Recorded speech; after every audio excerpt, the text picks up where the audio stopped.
नमस्कार विद्यार्थी मित्रांनो, आजच्या लेक्चरमध्ये आपण पूर्वपरीक्षा डिपार्टमेंट PSI पूर्वपरीक्षा गुण विभागणी याचा अभ्यास करणार आहोत। साधारणतः बऱ्याच विद्यार्थ्यांचं असं म्हणणं होतं की एक्झॅक्टली आपल्याला किती गुण मिळवायचे हे जर कळालं तर आपल्याला त्या विषयाचा अभ्यास करणं सोपं होतं आणि म्हणूनच मी आजचं लेक्चर कंडक्ट करतेय गुण विभागणी या घटकावरती। व्यवस्थित लक्षात द्यायचं आहे। अगदी तुम्ही एक नेहमीप्रमाणे आपला पेन आणि एक रफ पेज किंवा वही जरी घेऊन बसलात तरी मी जे जे काही सांगते ते पटापट नोट डाऊन करून घ्यायचं आहे। नीट लक्षात घ्या, आजचं लेक्चर असणार आहे गुण विभागणी या विषयावरती। काय आहे गुण विभागणी? आता गुण विभागणी म्हणजे नेमकं काय? तर आपल्या सर्वांना परिचित असल्याप्रमाणे डिपार्टमेंट PSI पूर्वपरीक्षा ही 100 गुणांसाठी आहे, बरोबर? प्रश्न किती आहे? प्रश्न आहेत 100 आणि वेळ आहे 1 तास। वेळ किती आहे? 1 तास। आता हा 1 तास इथे बघायला खूप सोपा आणि सरळ वाटतो, पण जेव्हा आपण परीक्षा हॉलमध्ये जातो आणि पेपर सोडवायला बसतो तेव्हा आपल्याला कळत नाही की 1 तास हातातून कसा निघून गेला। मग अगदी ज्या दिवसापासनं आपण PSI होण्याचं स्वप्न बघतो आणि त्या दृष्टिकोनातून आपले प्रयत्न सुरू करतो ते परीक्षा हॉलमध्ये पेपर सोडवण्यासाठी जाईपर्यंत आपल्या मनामध्ये एक कुठेतरी गोंधळ माजलेला असतो की मला काय करता येईल, मला कशा पद्धतीने चांगला पेपर सोडवता येईल, मी नक्की पूर्वपरीक्षा पास होईल का, मग मी PSI होईल का, असे बरेच प्रश्न, अशा बऱ्याच प्रश्नांचा गोंधळ तुमच्या मनामध्ये एक विद्यार्थी म्हणून चाललेला असतो। आणि यासाठी मी नेहमीप्रमाणे सांगत असते की प्रॅक्टिस मेक्स मॅन परफेक्ट, सरावाने माणूस हा परिपूर्ण होत असतो। त्यामुळे तुम्हाला जास्तीत जास्त सराव, जास्तीत जास्त उजळणी करणं फार आवश्यक आहे। जेव्हा आपण डिपार्टमेंट PSI या पदाचा अभ्यास सुरू करतो तेव्हा आपल्याला एक गोष्ट आपल्या मनामध्ये असली पाहिजे, किंवा कुठल्याही परीक्षेचा तुम्ही अभ्यास सुरू केला, स्पर्धा परीक्षेबाबत बोलत आहे मी, तर तेव्हा तुमच्या मनामध्ये एक गोष्ट कुठेतरी असली पाहिजे की मला उजळणीच फक्त पोस्ट मिळवून देणार आहे। तुम्ही किती अभ्यास केला, तुम्ही किती वेळ अभ्यास करता यापेक्षा तुम्ही तो किती कशा पद्धतीने करतात, इन द सेन्स मला सांगायचं असं आहे तुम्ही किती तास अभ्यास केला हे नाही महत्त्वाचं, तुम्ही कसा अभ्यास केला हे महत्त्वाचं आहे। म्हणजे तुमची केलेल्या अभ्यासावरती उजळणी झालेली आहे का? समजा मी तुम्हाला अभ्यासाला घटक दिला 1857चा उठाव आणि या 1857च्या उठावाबाबत मी तुम्हाला प्रश्न विचारला की 1857च्या उठावाचं तात्कालीन कारण काय होतं, तर तुम्ही सरळ सांगून मोकळे व्हाल की कुठेतरी काडतुसे हे तात्कालीन कारक होतं, बरोबर? परंतु त्याच्या पलीकडे जाऊन जर मी तुम्हाला प्रश्न विचारला की 1857च्या उठावाची इतर कारणे कोणती, मग त्यामध्ये सामाजिक कारण असेल, ठीक आहे, त्यामध्ये धार्मिक कारण असेल, त्यामध्ये लष्करी कारण असेल, ठीक आहे ना, आर्थिक कारण असेल, अशी बरीच कारणं होती ना। म्हणजे 1857चा उठाव हा एक उठाव होता ज्याचं भारतीय स्वातंत्र्य लढ्यामध्ये अतिशय महत्त्वाचं स्थान आहे।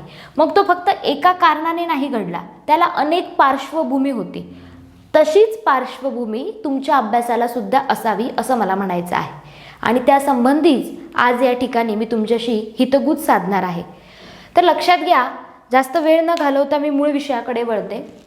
आता या ठिकाणी पूर्वपरीक्षेचं स्वरूप तुम्ही समजावून घेतलेलं आहे, परंतु हे स्वरूप समजावून घेत असताना सगळ्यात महत्त्वाची गोष्ट आहे की आता कोणत्या घटकाला किती गुण विभागून देण्यात आलेले आहेत आयोगामार्फत, ठीक आहे?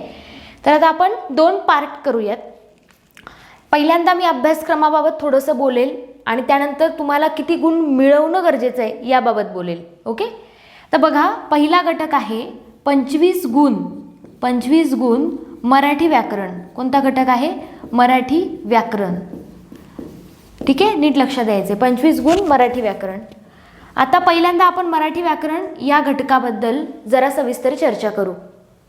साधारणतः मराठी व्याकरण जर आपण विषय समजून घ्यायचा ठरवलं तर तुम्हाला असं दिसेल की यातले 5 गुण हे उतारा, म्हणजे ज्याला आपण पॅराग्राफ असं इंग्रजी व्याकरणात संबोधतो, त्याच्यासाठी राखीव आहेत।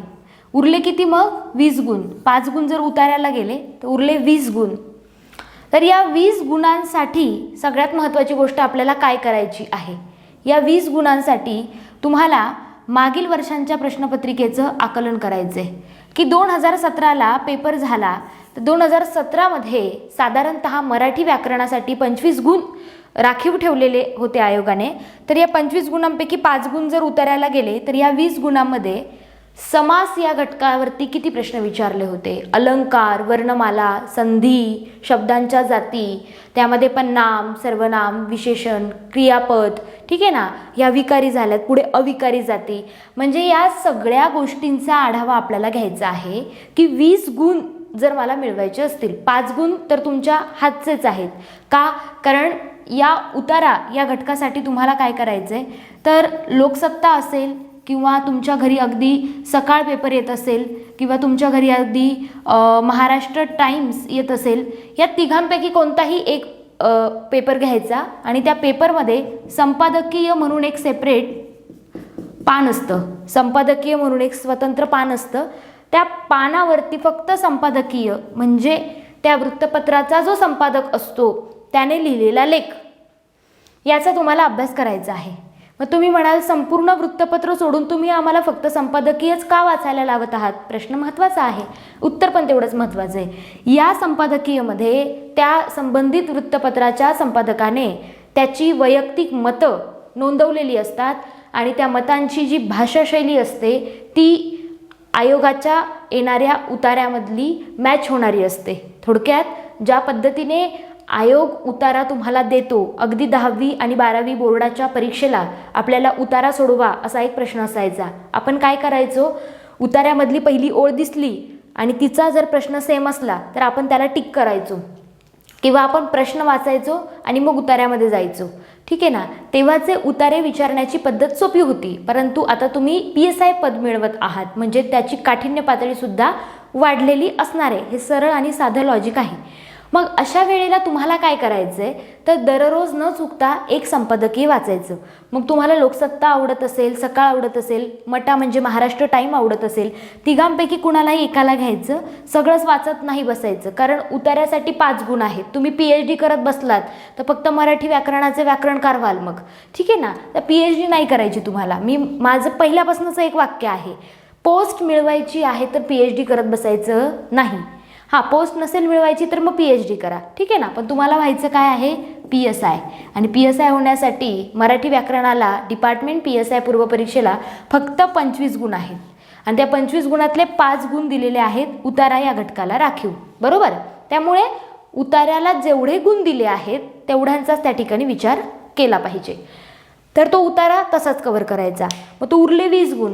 मग ते या 20 गुणांमध्ये सगळ्यात महत्त्वाची गोष्ट म्हणजे आपल्याला मागच्या वर्षांच्या प्रश्नपत्रिकेचं आकलन व्यवस्थित असणं आवश्यक आहे. म्हणजे जसं मी मगाशी सांगितल्याप्रमाणे वर्णमाला, संधी, शब्दांच्या जाती, अलंकार, समास यांवरती क्रमाने किती प्रश्न विचारण्यात आले याची एक यादी तुम्ही स्वतःहून बाजूला काढा. बघा, सगळं काही इन्स्टंट आणि आयतं मिळवण्याचा जर आपण प्रयत्न केला तर आपले प्रयत्न मागे राहतात आणि आपण फक्त दुसऱ्यांच्या प्रयत्नावरती चालतो. इथे एक अधिकारी होण्यासाठी तुम्हाला स्वतःहून प्रयत्न करणं फार गरजेचं आहे विद्यार्थी मित्रांनो. त्यामुळे हे जे 20 गुणांचा मी तुम्हाला विभागणी सांगितली ती तुम्ही स्वतः करायची आहेत. 2017चा 2016चा पेपर घ्या. म्हणजे 18ला सिलेबस बदलला आहे आपला, त्यामुळे 17चा जो पेपर आहे तो जर व्यवस्थित ॲनालिसिस केला तर तुम्हाला एक कळेल की कितीवर किती प्रश्न विचारण्यात आले. मराठी व्याकरणाबाबत बोलत असताना जर वर्णमाला समजली तर संधी समजते. हे इंटरलिंक टॉपिक्स आहेत, म्हणजे एक समजलं तर पुढचं समजणार आहे. मग याच्यासाठी वर्णमाला हा घटक अभ्यासत असताना सगळ्यात महत्त्वाची गोष्ट आहे तिचा सराव. वर्णमाला आपल्याला अगदी किमान 2 ते 3 सेकंदात पटपट लिहिता आली पाहिजे, ठीक आहे. वर्णमालेचा सराव, वर्णमाला पूर्ण असेल तरच संधी समजेल, नाहीतर संधी समजणार नाही. त्यामुळे वर्णमाला माहिती असणं, लक्षात असणं गरजेचं आहे आणि मग संधी समजेल. मग संधीनंतर सरळ आपला पुढचा टॉपिक होतो तो शब्दांच्या जाती, मग त्यामध्ये पुढे विकारी, अविकारी, मग समास, अलंकार, अशा पद्धतीने समानार्थी विरुद्धार्थीपर्यंत अभ्यासक्रम मर्यादित केलेला आहे. अभ्यासक्रमामध्ये जेवढे घटक मराठी व्याकरणामध्ये आहेत तेवढ्यांचा अभ्यास तुम्हाला करायचा आहे, परंतु जे हायलाइटेड टॉपिक्स असतात, थोडक्यात जास्त गुण कशावरती विचारले जातात असे टॉपिक्सची यादी तुम्ही बाजूला काढायची. ठीक आहे. तर मराठी व्याकरणाविषयी इथपर्यंत योग्य आहे. मराठी व्याकरणानंतर आपल्याला पुढे जायचं आहे ते म्हणजे इंग्रजी व्याकरण. सगळ्यांचा थोडाफार बऱ्यापैकी नावडतीचा विषय तो म्हणजे इंग्रजी व्याकरण. इंग्रजी व्याकरणासाठी सुद्धा 25 गुण आहेत आणि या 25 गुणांपैकी पुन्हा 5 गुण मराठी व्याकरणासारखेच उतारा या घटकासाठी राखीव आहेत. मराठी व्याकरणासाठी ज्या पद्धतीने मी ज्या सांगितलेल्या वृत्तपत्रातलं संपादकीय वाचलं किंवा वाचणार आहात त्याच पद्धतीने द हिंदू किंवा इंडियन एक्सप्रेस अशी काही इंग्रजी वृत्तपत्र असतात. तर ह्या इंग्रजी वृत्तपत्र एक घ्यायचं, ते महिनाभर वाचायचं. सुरुवातीला काय करायचं, एकच पेपर घ्यायचा. समजा द हिंदू घेतला, थोडासा मोठा असतो तो, किंवा इंडियन एक्सप्रेस पण प्रचंड मोठा असतो, म्हणजे पानं त्याच्यामध्ये जास्त असतात. मग एक पेपर आपल्याला महिनाभर पुरतो, कारण आपल्याला मुळातच इंग्रजी व्याकरणाची आवड नसते, कारण ती आपली मातृभाषा नसते. आणि सेकंड पॉईंट, आवड जरी निर्माण करून घ्यायची ठरली तर शेवटी माणसाचं मन आहे ते जे सोपं आहे तिकडेच जास्त वेधतं आणि जे अवघड आहे तिकडे आपण कमी लक्ष देतो. म्हणून मनुष्याचा स्वभाव म्हणून काय याच्यावर पर्याय करायचा, एक पेपर घ्यायचा, महिनाभर वाचायचा. महिनाभर वाचत असताना काय कराल, संपादकीय किंवा अगदी कुठली पण, तुम्हाला आता इथे मी म्हणणार नाही की तुम्ही संपादकीयच वाचा, इथे मी म्हणेल कुठली पण बातमी दिसू दे ती वाचा. हळूहळू इंग्रजी व्याकरणाची वाचनाची आवड निर्माण करा. काय निर्माण करायचे, वाचनाची आवड. वाचनाची आवड निर्माण झाली की तुम्हाला हे 5 गुण मिळणं अवघड जाणार नाही. एकदा माणसाला सराव झाला, समजा सारखी इंग्रजी वाक्य आजूबाजूला फिरत असतील, बघण्यात येत असतील, ऐकण्यात येत असतील, तर 5 गुण मिळवणं काही अवघड विषय नाही आहे. त्यामुळे इथे सुद्धा सरावच महत्त्वाचा आहे, इथे सुद्धा वाचनच महत्त्वाचं आहे. या 5 गुणांच्या पलीकडे जाऊन इंग्रजी व्याकरण उरतात 20 गुण. या 20 गुणांपैकी मग इथे जे सोपे आपल्याला घटक वाटतात इंग्रजी व्याकरणातले, जसं मराठी व्याकरणामध्ये समानार्थी, विरुद्धार्थी, समास, अलंकार हे काहींना सोपे घटक वाटतात, बरोबर की नाही. तसं इंग्रजी व्याकरणामध्ये सुद्धा सिनोनिम्स आहे, म्हणजेच समानार्थी, अँटोनिम्स म्हणजे विरुद्धार्थी, क्वेश्चन टॅग सगळ्यात आवडतीचा भाग आहे विद्यार्थ्यांचा, बऱ्याच विद्यार्थ्यांचा. त्याच्यानंतर सेंटेन्सेस, बरोबर, मग त्यामध्ये असर्टिव्ह, अफर्मेटिव्ह, एक्सक्लेमेटरी, इंटेरॉगेटिव्ह हे सगळे सेंटेन्सेस आले. त्याच्या व्यतिरिक्त डिग्री हा पण एक स्कोरिंगचा टॉपिक येतो इंग्रजी व्याकरणामध्ये. तर असे जे घटक तुम्हाला इंग्रजी व्याकरणामध्ये सोपे वाटतात, म्हणजे डिग्री आपण अभ्यासली तर आपल्याला समजते, तर डिग्रीवरती समजा 1 किंवा 2 गुण जरी आले तरी ते तुमचे कन्फर्म झाले, हातचे गुण झाले. तसंच समजा समानार्थी विरुद्धार्थीवरती आलं तर तुमचे ते हातचे गुण झाले. इंग्रजी व्याकरणामध्ये व्होकॅब्लरी हा फार महत्त्वाचा भाग आहे. ज्याची व्होकॅब्लरी म्हणजे शब्दसंग्रह ज्याचा स्ट्रॉंग असतो त्याला इंग्रजी व्याकरणामध्ये 20 पैकी किमान 15 गुण मिळणं अवघड गोष्ट नाही आहे. म्हणजे जर व्होकॅब्लरीचा चांगला सराव केला आणि व्होकॅब्लरीला जोड दिली व्याकरणाची, मूळ व्याकरणाची, मग त्यामध्ये डिग्री असेल, क्वेश्चन टॅग असेल, डायरेक्ट इनडायरेक्ट असेल, चेंज द व्हॉइस असेल, सेंटेन्स असतील, बऱ्याच गोष्टी असतील, सेंटेन्स ट्रान्सलेशन असेल, ट्रान्सफॉर्मेशन असेल, या सगळ्या गोष्टी हे घटक तुम्ही बाजूला काढायचे. आता प्रत्येक विद्यार्थ्याच्या अभ्यासाची पद्धती वेगवेगळी आहे.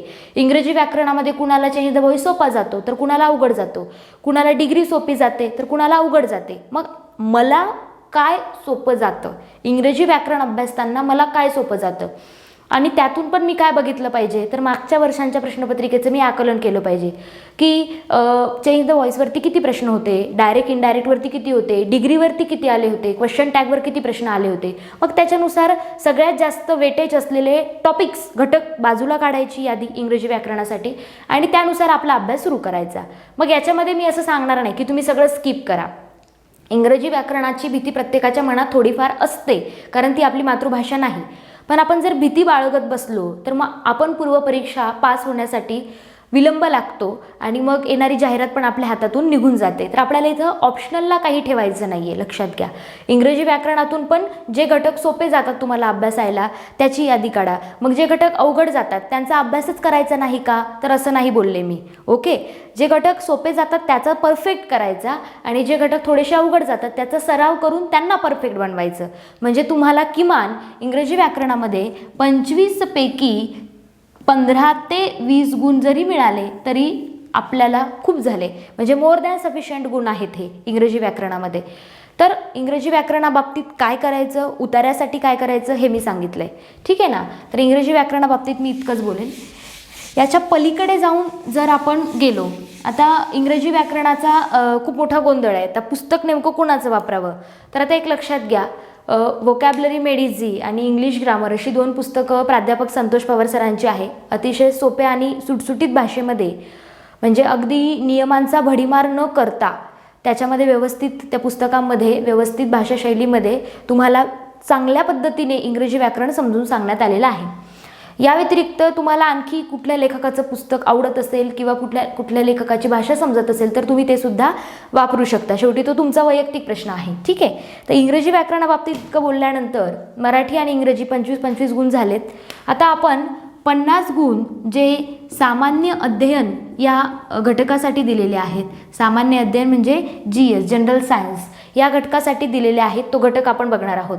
तर यामध्ये प्राथमिकतेने सुरुवातीला आहे आधुनिक भारताचा इतिहास, ठीक आहे. आधुनिक भारताचा इतिहास.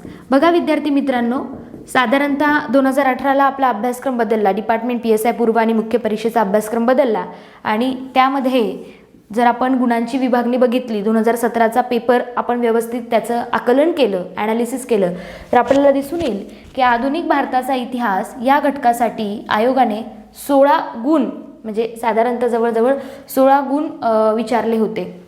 16 गुणांचा साधारणतः आयोगाने यावरती प्रश्न विचारलेले होते, 16 गुणांचे. मग आता आधुनिक भारताचा इतिहास म्हटल्यावर नेमकं अभ्यासायचं काय? यूट्यूबला आपलं जे पहिलं लेक्चर झालं आधुनिक भारताचा इतिहास प्राथमिक ओळख, त्यामध्ये मी टप्पे सांगितले होते. त्या टप्पेनुसार जर तुम्ही त्याचा अभ्यास केला, म्हणजे मी काही भाग केले होते, जसं जहाल युग, मवाळ युग, गांधी युग अशा पद्धतीने मी भाग केले होते. मग त्या टप्प्यानुसार किंवा त्या भागानुसार जर तुम्ही अभ्यास केला तर ते तुम्हाला व्यवस्थित समजेल. मग याच्यासाठी तुम्ही, म्हणजे आधुनिक भारताच्या इतिहासामध्ये काय काय बघायचं आहे, याच्यासाठी तुम्ही आपलं यूट्यूबचं जरी लेक्चर बघितलं, प्राथमिक ओळख नावाचं लेक्चर आहे, आधुनिक भारताचा इतिहास प्राथमिक ओळख, तर तिथे सुद्धा तुम्हाला समजून जाईल. पण यामध्ये नेमकं काय महत्त्वाचं आहे? आता गोंधळ इथे काय होतो, आधुनिक भारताचा इतिहास हा घटक असला, समजा 16 गुण विचारले होते बाबा 2017ला, परंतु इतिहास म्हटलं की मग समाजसुधारक पण आले. पण आयोगाने महाराष्ट्रातील समाजसुधारक असा स्वतंत्र घटक पूर्व परीक्षेला अभ्यासक्रमासाठी दिलेला आहे आणि त्याच्यावरती सुद्धा आयोगाने जवळजवळ नाही म्हटले तरी 7 ते 8 प्रश्न विचारले होते. म्हणजे समाजसुधारक हा वेगळा टॉपिक दिला आहे. बघा विद्यार्थी मित्रांनो, जेव्हा असं म्हणण्यात येतं की महाराष्ट्रातील समाजसुधारक, तर फोकस, लक्ष कुठे केंद्रित करायचं? महाराष्ट्रातील समाजसुधारक, म्हणजे त्यांनी महाराष्ट्रात काय कार्य केलं तर हे त्या ठिकाणी महत्त्वाचं आहे. तर लक्षात घ्या, इतिहाससाठी पहिलं लेक्चर प्राथमिक ओळखचं बघाल आणि समाजसुधारकांबाबत आता मी बोलते. समाजसुधारक म्हटल्यावर त्यांचा जन्म आणि मृत्यू आजकाल नाही विचारला जात इतका. पूर्वी 1 लाइनर क्वेश्चन यायचे तर त्यामध्ये असायचं की आगरकरांचा जन्म खालीलपैकी महाराष्ट्रात कोणत्या ठिकाणी झाला. तर आता त्या प्रकारची काठिण्य पातळी नाही, म्हणजे आता काठिण्य पातळी वाढली आहे. ओके, तर तेव्हाचे जे प्रश्न विचारले जायचे ती पद्धती आता आयोग फॉलो करत नाही.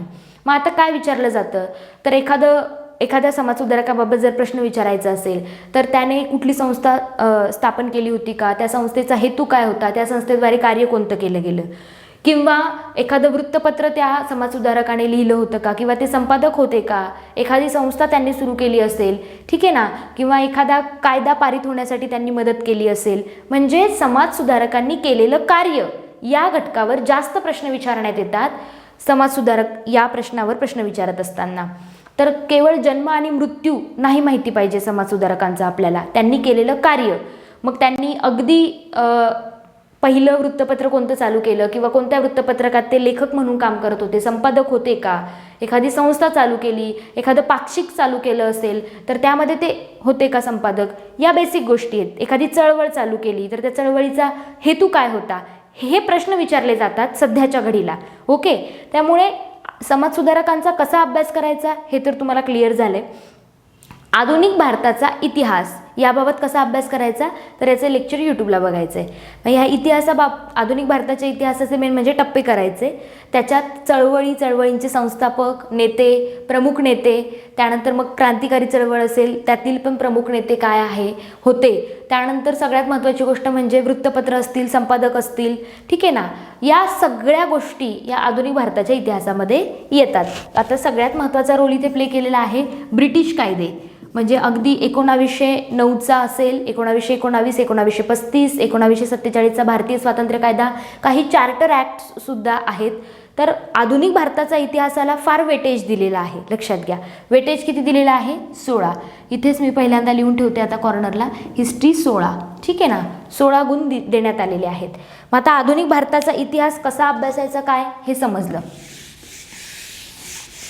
आता आधुनिक भारताचा इतिहास आणि महाराष्ट्रातील समाजसुधारक बघितल्यानंतर आपण नेक्स्ट घटकाकडे वळत आहोत. तो आहे भारताचा विशेषतः महाराष्ट्राचा भूगोल. ओके, आता भूगोल म्हटलं की सगळ्यांचाच आवडीचा विषय असतो शालेय जीवनापासून, कारण अगदी आपल्याला नकाशे भरायला लावणं, ओके, अशा बऱ्याच गोष्टी आपण शालेय जीवनात केलेल्या आहेत आणि आताही त्या करायला लागतात, कारण स्पर्धा परीक्षा आहे. स्पर्धा परीक्षेच्या नावातच स्पर्धा आहे. त्यामुळे आपले स्पर्धक कशा पद्धतीने अभ्यास करताय याच्यापेक्षा आपण काय करतोय हे खूप महत्त्वाचं असतं. ठीक आहे ना. आता एक लक्षात घ्या, तुम्हाला अभ्यासक्रम मी सांगते म्हणून तुम्ही लक्षात नाही ठेवायचा. अभ्यासक्रम लक्षात ठेवण्याचे खूप फायदे आहेत बरं का. आता काही जणांना जर विचारलं ना की डिपार्टमेंट PSI पूर्व परीक्षेला GS सामान्य अध्ययनामध्ये कोणते कोणते विषय आहेत, तर ते सांगताना कसं सांगतात, पंचायत राज आहे, अर्थव्यवस्था आहे, भूगोल आहे, इतिहास आहे, समाजसुधारक आहे, परराष्ट्रीय संबंध आणि चालू घडामोडी, संपलं पूर्व परीक्षा. पण खरंच अभ्यासक्रम असा इतकाच आहे का? आत्ता मी जसं सांगितलं त्याप्रमाणे नाही. व्यवस्थित सुटसुटीत भाषेमध्ये आयोगाने अभ्यासक्रमाची मांडणी केली आहे आणि ज्या पद्धतीने आयोगाला अपेक्षित आहे त्याच पद्धतीने तुमच्यासुद्धा अभ्यासक्रम तसाच लक्षात राहिला पाहिजे. म्हणजे तुमच्या मनामध्ये, तुमच्या बुद्धीमध्ये सुद्धा अभ्यासक्रम त्याच पद्धतीने लक्षात राहिला पाहिजे. तर याच्यासाठी सगळ्यात महत्त्वाची गोष्ट काय माहिती आहे का, की इथे सांगितलंय भारताचा विशेषतः महाराष्ट्राचा भूगोल. म्हणजे फक्त भूगोल म्हटलं की संपला का विषय? नाही. आता भारताचा जरी म्हटलंय पण विशेषतः कोणाचा आहे? महाराष्ट्राचा. मग या ओळीकडे, या शब्दांकडे आपलं लक्ष गेलं पाहिजे, आपली तीक्ष्ण नजर इथे असली पाहिजे. विशेषतः महाराष्ट्राचा म्हटलं की इथंच विषय क्लिअर झाला की भारताच्या भूगोलावर त्या तुलनेने कमी प्रश्न विचारण्यात येतील. मग असं आहे का की भारताचा भूगोल अभ्यासायचाच नाहीये? असं नाही, अभ्यासायचा आहे पण त्या तुलनेने कमी.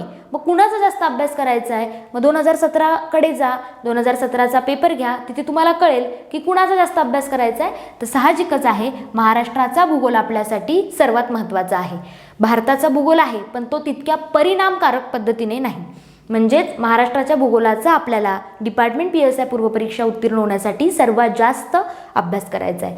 आता यामध्ये बघा, सगळ्यात महत्त्वाचं, जर भूगोलाचं वेटेज धरलं तर भूगोलाला जवळजवळ 2017च्या परीक्षेला 11 ते 12 गुण विचारण्यात आले होते. 11 ते 12 प्रश्न विचारण्यात आले होते, जवळजवळ 11 ते 12 गुणांसाठी, कारण एक प्रश्न हा 1 गुणांसाठी आहे, बरोबर.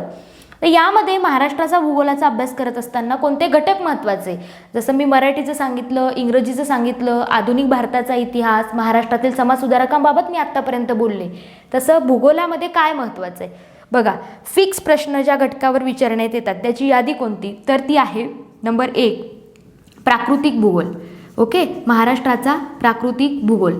त्याच्यानंतर दुसरी गोष्ट काय आहे? वने. वने, मग त्यामध्ये नैसर्गिक साधन संपत्ती, वने, वनांचे प्रकार, सगळं काही. त्यानंतर हवामान. मग हवामान याच्यामध्ये उपघटक जर बघितला आपण, समजा पर्जन्यमान, महाराष्ट्र राज्यात कुठे कुठे जास्त पाऊस पडतो, पावसाचे दिवस किती, कालावधी, या सगळ्या गोष्टी भूगोलामध्ये.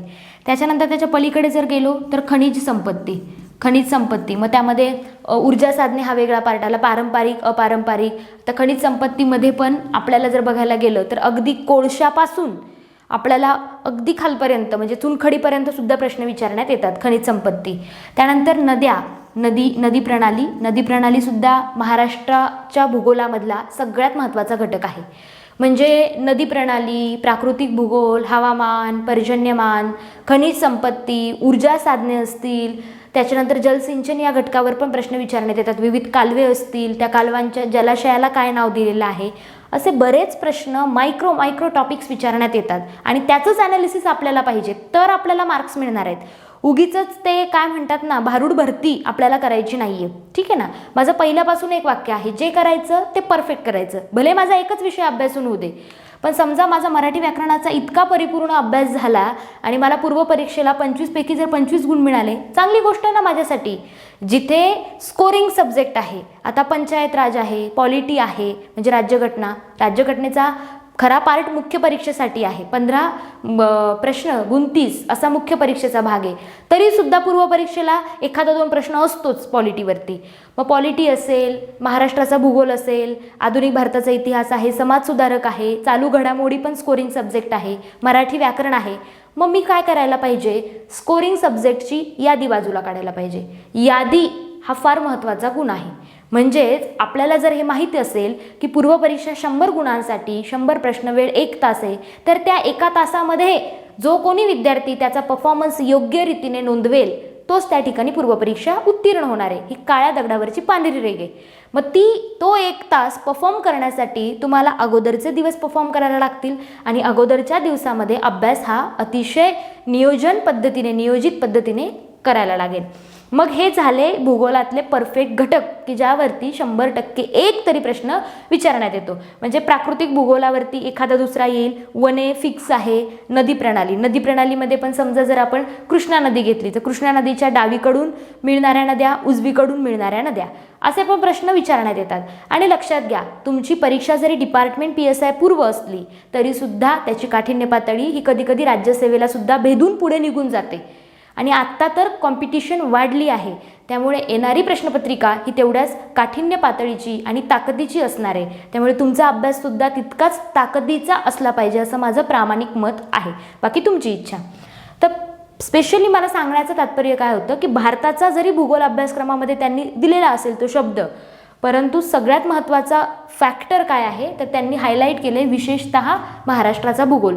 त्यामुळे जास्त अभ्यास आपण कशाचा करणार आहोत, महाराष्ट्राचा भूगोल. मग त्यामध्ये हे फिक्स घटक झालेत. ठीक आहे. याचीसुद्धा एक यादी बाजूला काढायची. आता महाराष्ट्राचा भूगोल संपल्यानंतर पुढचा जो फॅक्टर येतो तो म्हणजे भारतीय अर्थव्यवस्था. लक्षात घ्या, भारतीय अर्थव्यवस्था. बघा विद्यार्थी मित्रांनो, एक मिनिट. भारतीय अर्थव्यवस्था. बघा विद्यार्थी मित्रांनो, काही विषय असे असतात आपल्या शालेय जीवनापासून जे आपल्याला फार किचकट वाटतात, जसं की गणित असेल, इंग्रजी व्याकरण असेल, अर्थव्यवस्था असेल. अगदी आपले डोळे एवढे मोठे होतात कारण आपल्याला त्या विषयाची मनातून भीती असते. ती इथे आल्यावर बाजूला करायची. अर्थव्यवस्था म्हटलं की सगळ्यात महत्त्वाचं 2017चा पेपर, कारण सुधारित अभ्यासक्रमानुसार हीच एक परीक्षा झाली ना तुमची. 2017च्या पेपरमध्ये भारतीय अर्थव्यवस्थेला किती गुण विभागून देण्यात आले होते तर जवळजवळ 8 प्रश्न भारतीय अर्थव्यवस्था या घटकावर विचारण्यात आले होते. मग याच्यामध्ये त्यांनी धडधडीत सांगितलेले LPG मॉडेल म्हणजेच काय, खाजगीकरण, उदारीकरण आणि जागतिकीकरण, म्हणजे या मॉडेलवर सर्वात जास्त त्यांनी भर दिलेला आहे. पंचवार्षिक योजना, राष्ट्रीय उत्पन्न म्हणजे GDP सारख्या कॉन्सेप्ट्स असतील, LPG मॉडेल असेल, BOT म्हणजे balance of trade, balance of payment, व्यापार तोल, व्यवहार तोल, यांसारख्या बऱ्याच संकल्पना आणि सोबतच आंतरराष्ट्रीय संस्था यांचं पण योगदान या भारतीय अर्थव्यवस्थेमध्ये विचारल्या जाणाऱ्या प्रश्नामध्ये खूप मोठ्या प्रमाणात आहे. म्हणजे भारतीय अर्थव्यवस्था म्हटलं की आपल्याला प्रश्न पडतो की इतका मोठा विषय आहे, अवघड आहे, कसं करायचं, सगळे गुण तर हातातून निघून जातील, मला एकतरी प्रश्न जमेल का? जमेल पण अगोदर करायला पाहिजे. आणि आपलं तेच चुकतं, आपण करत नाही, अगोदर थोडीशी भीती बाळगतो, आपण कुठल्याच विषयासाठी प्रयत्न करत नाही आणि म्हणतो की नाही तो विषय माझा फार अवघड आहे. अवघड सगळ्यांसाठीच असतं, परंतु केल्याने होते रे, आधी केलेची पाहिजे हे वाक्य नेहमी लक्षात ठेवा. त्यामुळे अगोदर आपल्याला अभ्यासक्रम पूर्ण करायचा आहे आणि मग आपल्याला आढावा घ्यायचा आहे की माझी पूर्वपरीक्षा जर एका महिन्यानी आहे तर मला कोणते विषय खूप सोपे जात आहेत, माझे स्कोरिंग सब्जेक्ट कोणते आहेत, मी कोणत्या विषयात चांगले गुण मिळवू शकतो, त्याची यादी बाजूला काढायची. मग त्यामध्ये मराठी व्याकरण असेल, पॉलिटी असेल, पंचायत राज असेल, समाजसुधारक असतील, चालू घडामोडी असतील, तर त्या गुणांचं जास्त वेटेज तुम्ही वापरायचं आणि त्याचा फायदा करून पूर्वपरीक्षापासून पुढे मुख्य परीक्षेला तयार व्हायचं. याला म्हणतात खरा विद्यार्थी. पण जर याच ठिकाणी हा विचार करत बसलात, समजा 1 महिन्यावर परीक्षा आली, हा विचार जर तुम्ही करत बसलात, माझा काहीच अभ्यास झाला नाही आहे, याचं तर मला काहीच समजत नाही, या विषयाचं तर मला एकही संकल्पना समजत नाही आहे, मग मी आता काय करू, टेन्शन घ्यायचं नाही.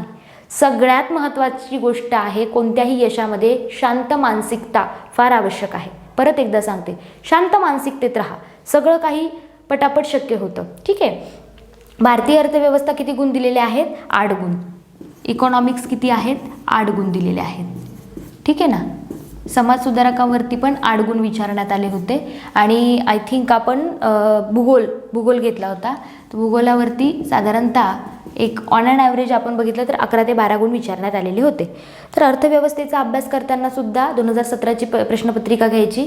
त्याच्यामध्ये सगळ्यात जास्त प्रश्न कोणत्या घटकावर विचारण्यात आले? LPG मॉडेल असेल, पंचवार्षिक योजना असतील, राष्ट्रीय उत्पन्न असेल, आंतरराष्ट्रीय संस्था असतील, व्यापारतोल, व्यवहारतोल यांसारख्या संकल्पना असतील, तर त्यांची एक सुव्यवस्थित यादी बाजूला काढा आणि त्याच्यावर जास्त मेहनत घ्या. ठीक आहे. त्या अर्थव्यवस्थेबद्दल बोलल्यानंतर जो पुढचा घटक आहे तो आहे परराष्ट्रीय संबंध. ठीक आहे. तर भारताचे परराष्ट्रीय संबंध. आता परराष्ट्रीय संबंध यामध्ये शत्रू परराष्ट्रीय आणि मित्र परराष्ट्रीय. शत्रू परराष्ट्रीय म्हटल्यावर आपल्याला नाव सांगायची गरज नाही आहे. पाकिस्तान आपल्या डोळ्यासमोर लगेच उभा राहतो शत्रू परराष्ट्रीय देश म्हटला की. मग मित्र परराष्ट्रीय देश कोणते? तर त्याची आपल्याला एक यादी माहिती असणं आवश्यक आहे. परराष्ट्रीय संबंधावरती साधारणतः 2017च्या पूर्वपरीक्षेला किमान 1 ते 2 गुणांसाठी प्रश्न विचारण्यात आले होते. ऑन अँड ॲव्हरेज जरी आत्ता विचारायचे म्हटले तरी पण याची रेंज इतकी राहील किंवा किमान एक जास्तीत जास्त 3 ते 4 पर्यंत जाईल, त्याच्या पलीकडे नाही, कारण बाकीच्या विषयांना पण प्राधान्य तेवढ्याच प्रखरतेने द्यायचं आहे.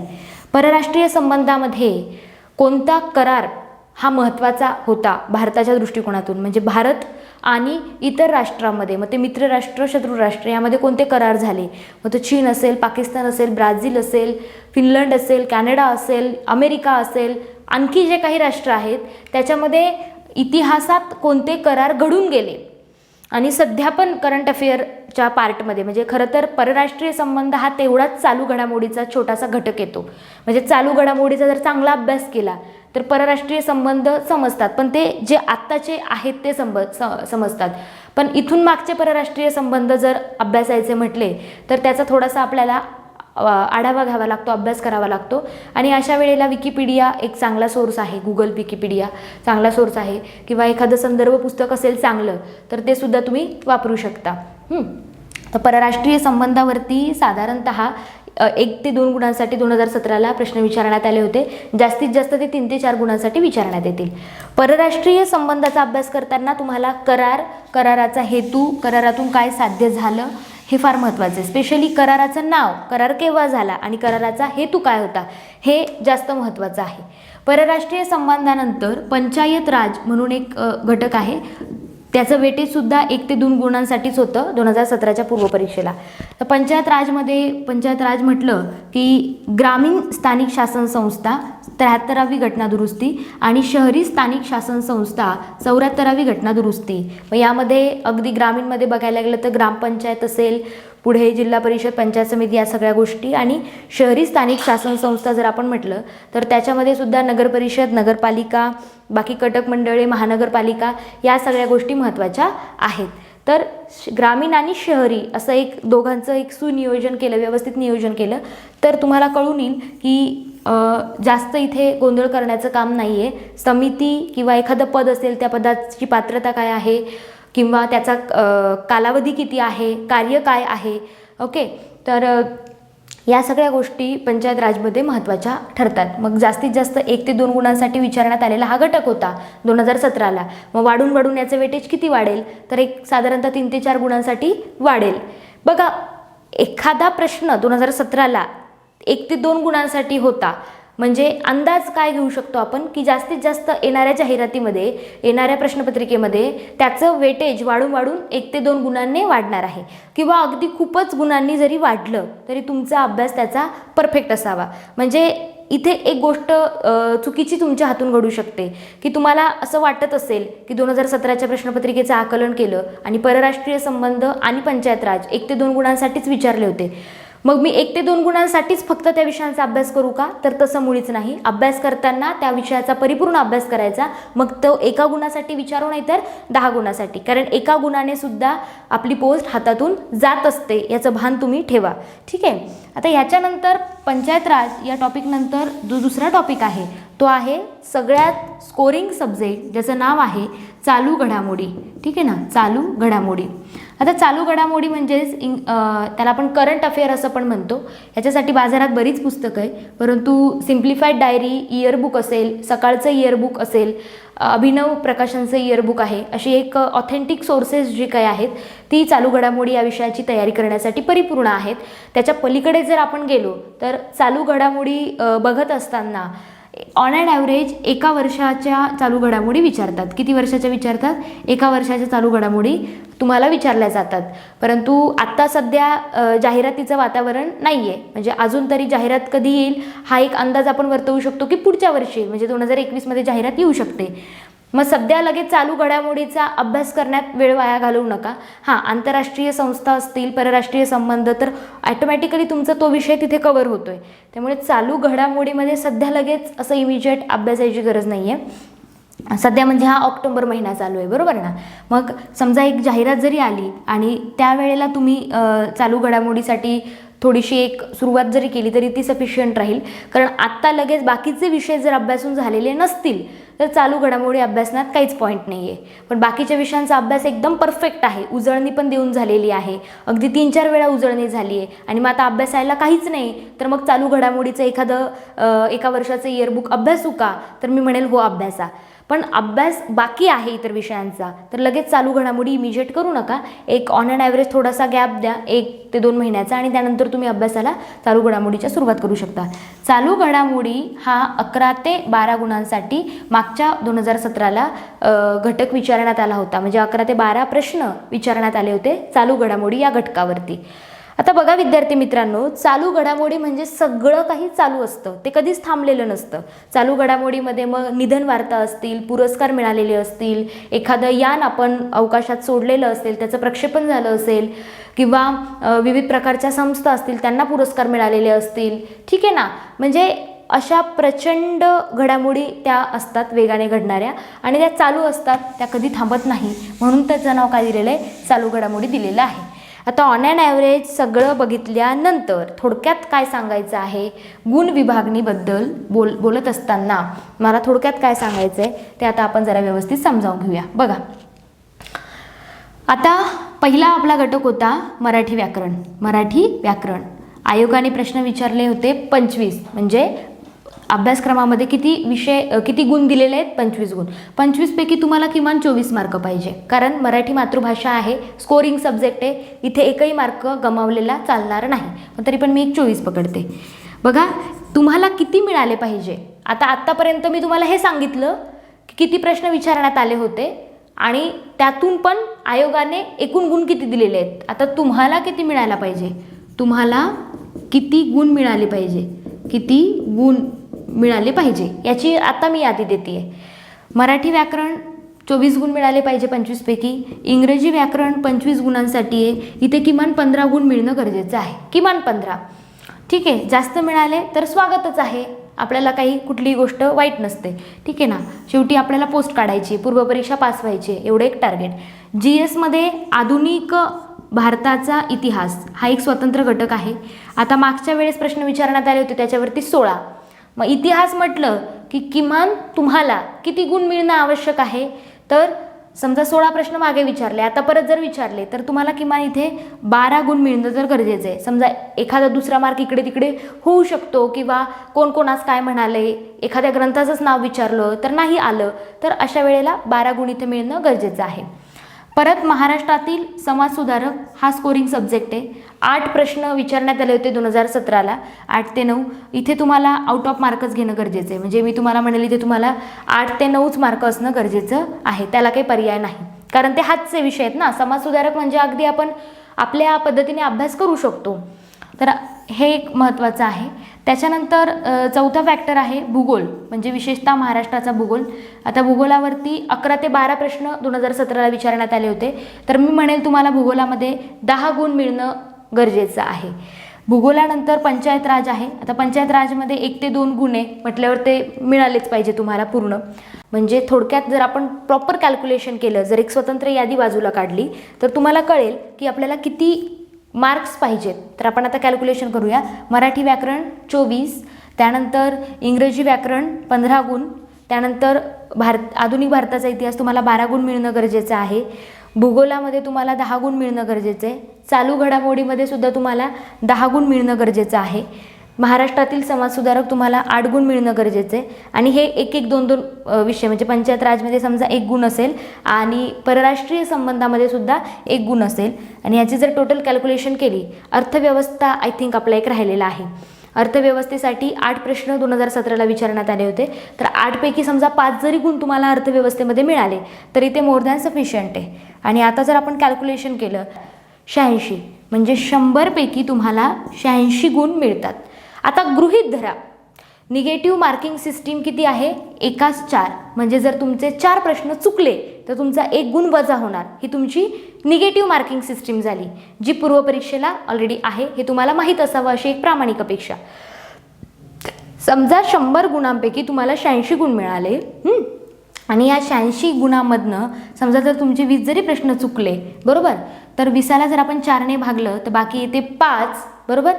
आपलं फायनल बेरीज आली होती 86.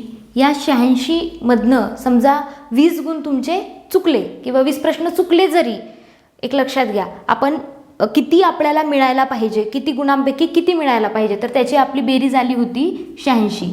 आता या बेरीजमधनं 86 मधून 20 प्रश्न आणखी चुकले असं आपण गृहीत धरू.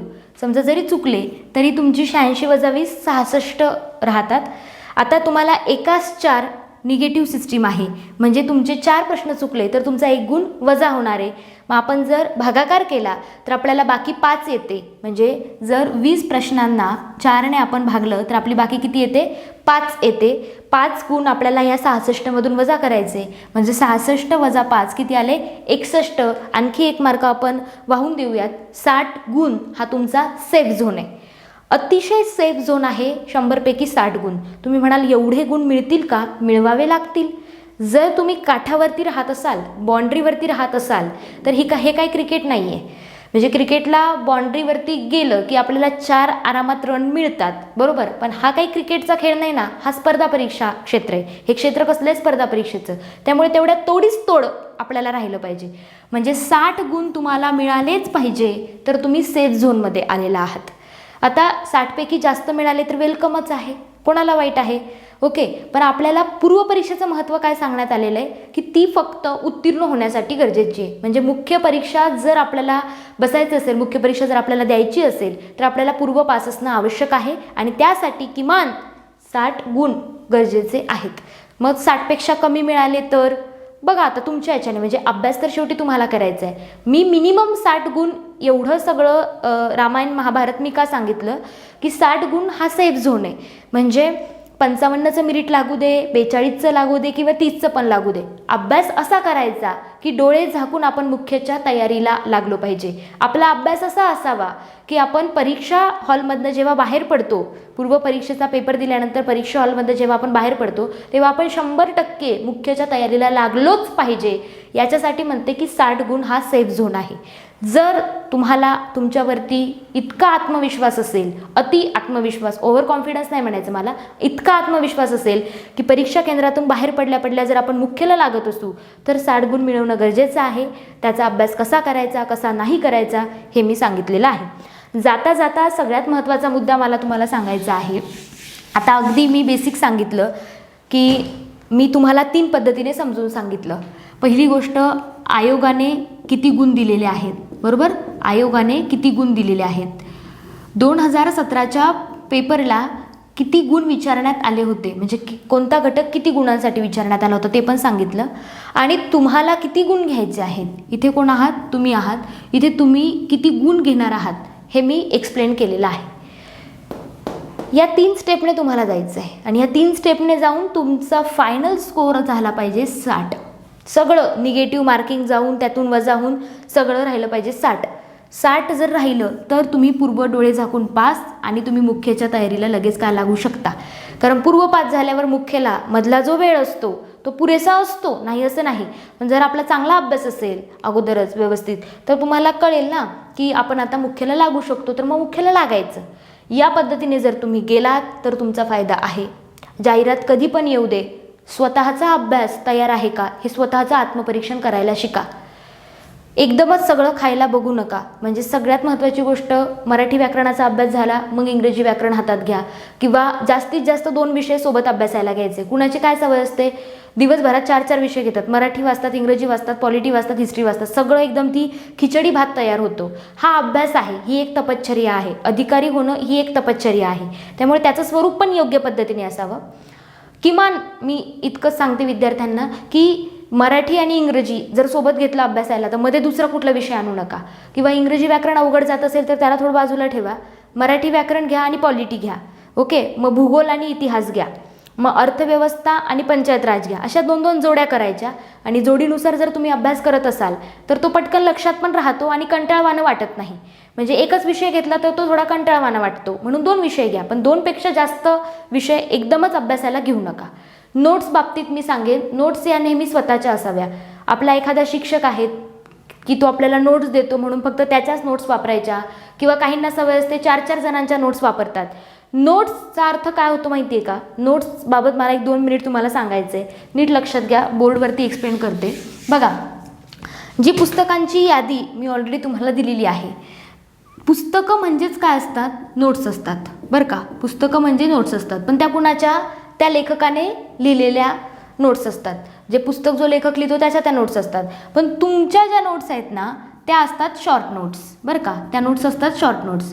समजा परीक्षा 1 महिन्यावर येऊन ठेपलेली आहे आणि आपली मागील विषयांची तयारी झाली, आता आपल्याला उजळणी करायची, तर त्या उजळणीच्या वेळेस, म्हणजे याचा फक्त पर्पज असतो उजळणी, स्पष्ट पर्पज आहे उजळणी. उजळणीच्या वेळेस या नोट्स कामाला येतात, त्या व्यतिरिक्त येत नाही, लक्षात घ्या.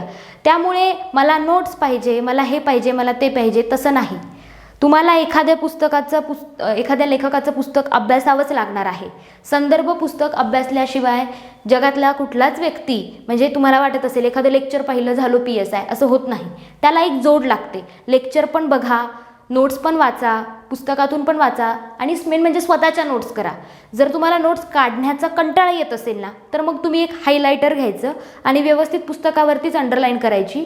फायनल एक्झाम जेव्हा तुमची येईल तेव्हा उजळणीसाठी त्या अंडरलाईन केलेले शब्द किंवा त्या ओळी फक्त तुम्ही वाचायच्या असतात किंवा त्या संकल्पना समजावून घ्यायच्या असतात. पाठांतर नाही करायचं, समजावून घेऊन लक्षात ठेवायचं. बरेच विद्यार्थी पाठ करतात, पाठांतराने काही होत नाही. म्हणजे जर तात्पुरती आपली मेमरी बघितली तर तिचा कालावधी 30 सेकंद इतका आहे. तुम्हाला पाठ करून किती दिवस लक्षात राहणार आहे?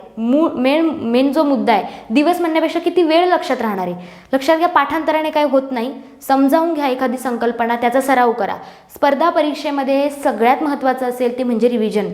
माझ्या अनुभवावरून मी सांगते, रिव्हिजनच्या पलीकडे काही महत्त्वाचं नसतं. म्हणजे अभ्यास झाला आणि जर त्याची चांगली उजळणी बसली तर पूर्वपरीक्षा काय, म्हणजे पूर्ण पोस्ट आपली व्यवस्थित निघते. आलं तुमच्या लक्षात? आणि तुमचे तर 3 टप्पे, पूर्व, मुख्य आणि मग नंतर शारीरिक चाचणी म्हणजे फिजिकल. तर पूर्व पास झाल्याशिवाय तुम्ही मुख्य देऊ शकत नाही, म्हणून पूर्वचं महत्त्व तेवढंच अनन्यसाधारण आहे. सांगण्याचा मतितार्थ असा आहे की व्यवस्थित नियोजन करा. 2 गोष्टी असतात. अगोदर अभ्यासक्रम समजणं आवश्यक आहे. कुठलीही स्पर्धा परीक्षा असू द्यात, अभ्यासक्रम त्या परीक्षेचा माहिती असणं आवश्यक आहे. अभ्यासक्रम कंटिन्यू आपल्या सोबतच असावा किंवा मोबाईलमध्ये पण PDF असावी. अभ्यासक्रम लक्षात आला तर मागच्या वर्षांच्या प्रश्नपत्रिकेचं आकलन आवश्यक आहे आणि तिथून पुढे मूळ अभ्यासाला सुरुवात करायची. पाया भक्कम करायचा, मग इमारत उभी करायची, नाहीतर इमारत लगेच खाली पडते आणि आपल्याला अभ्यासाची इमारत पाडायची नाही आहे, उभारायची आहे. त्यामुळे मूलभूत संकल्पना, मग तो विषय कोणताही असू दे, त्याच्या क्लिअर असणं आवश्यक आहे. वेळेचं बंधन असल्यामुळे मी इतकंच एक्सप्लेन करते. फक्त तुम्हाला किती गुण घ्यायचे आहेत किंवा बऱ्याच विद्यार्थ्यांचे जे प्रश्न होते की गुणांच्या विभागणीवर एखादं लेक्चर असावं, तर आय थिंक मी बऱ्यापैकी तुम्हाला समजेल असं एक्सप्लेन केलेलं आहे. तरी पण जर तुमच्या काही शंका असतील तर तुम्ही डिस्क्रिप्शन बॉक्समध्ये दिलेल्या नंबरवरती संपर्क करू शकता. ह्या बेसिक गोष्टी आहेत आणि यानुसारच तुम्हाला जायचं आहे. फक्त एक विषय अभ्यासला, मग पुढचा घ्यायचा, मग पुढे जायचं. सगळं एकदम खायला नका बघू, अपचन होईल नाही तर. ठीक आहे. तर नोट्सचा जो पार्ट आहे, नोट्स शक्यतो स्वतःच्या तयार करा.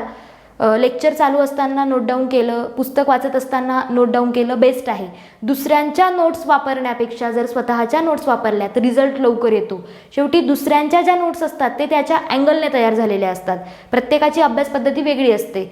जर 1857च्या उठावाबाबत मी शॉर्टकट लिहिलं तर ती माझी नोट झाली, पण तुम्हाला किती समजलं यावर तुम्ही तुमच्या नोट्स तयार करत असता. त्यामुळे शक्यतो 100% दुसऱ्याच्या नोट्स वापरायच्या नाही.